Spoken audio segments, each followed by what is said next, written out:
welcome back to another episode of Noonie Narrations. How many times did we say that? I dare you to count. We're going to continue with the book, The Suitcase Kid. Failed to flip the book. So let's open the suitcase and see what's inside. B is for bathroom. We're all crammed in together when I'm at Albert Road. That's my Uncle Bill's house. I'm never going to call him Uncle. I don't even call him just plain Bill, although he is plain. I don't call him anything at all. I don't even speak to him if I can help it. I can't stand the way Mom talks to him. She snuggles up to him and hangs on his every word and roars with laughter at his jokes. She doesn't even get cross if he goes out drinking with his mates after work. That's really weird because she used to nag my dad like mad if he came home late. Though that was probably when he was seeing that dopey Carrie. My Uncle Bill is a painter and a decorator, although you'd never think it if you saw his house. That's how he and my mom met. When he came to paint our hall and stairs at Mulberry Cottage, because it was too high for Mom to reach. Bill the baboon had a special set of planks. I'd like to make him walk his rotten plank right to the edge and over. His own house in Albert Road is dead scruffy. Nowhere near as nice as Mulberry Cottage.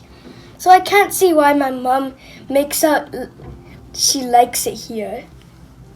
She's starting to do the decorating herself, changing it all around, making it her place. There's nowhere that's my place though. The others are always barging about the kitchen and the living room. My mom shares a bedroom with old Billy Baboon, so I'm certainly never going in there. He's got 3 children, Paula, Graham, and little ratbag Katie. I don't like any of them, but I suppose Paula is the best. She's 14 and she doesn't think much of my mom and they keep having rows.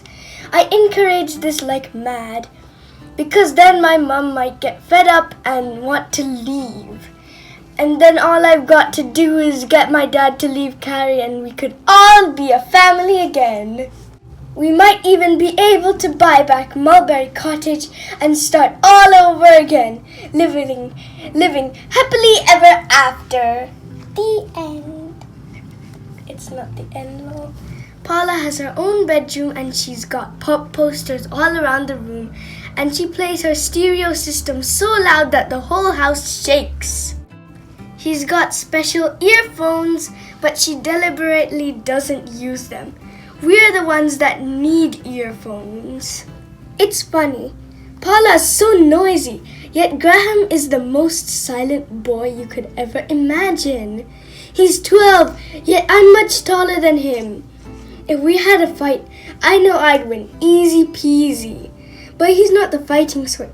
He's pale and twitchy with glasses and he just likes to shut himself up in his box room and plug into his computer. I think he'll turn into a robot one day. He moves in this jerky sort of way, and the rare times he does speak, his voice is flat like a machine. Katie's got the biggest bedroom, so she has to share it with me. It's not my fault. I don't want to share it with her. I can't stick it. I can't ever dress up or practice pulling silly faces or play a good game with Radish because Katie's always there. I can't even get lost in a good book because Katie turns her television right up or sings some silly song right in my ear to distract me. So do you know where I go when I need a bit of peace and quiet? I lock myself in the bathroom. There aren't any really good places to sit. The toilet gets a bit hard after a while. The edge of the bath is too cold. I wouldn't dream of sitting in the bath. I always just wash in the basin. The baboon has a bath every day and he leaves dark wisps of hair all over the place and little crumbs of plaster and flakes of paint. I collected some of his foul, scummy hairs in a matchbox together with a nail clipping and shred one of his dirty tissues. Then I concocted an evil spell and threw the box out the window.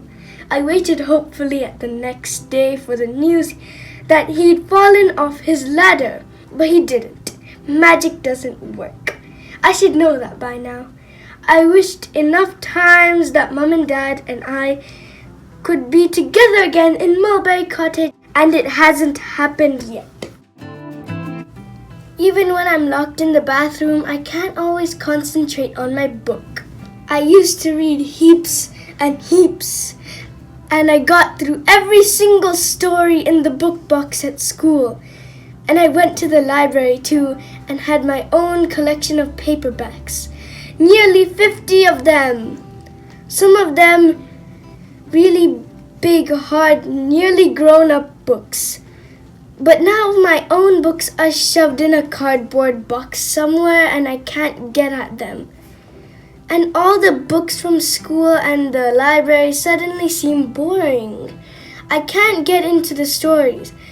I just keep thinking about Mum and Dad and Mulberry Cottage.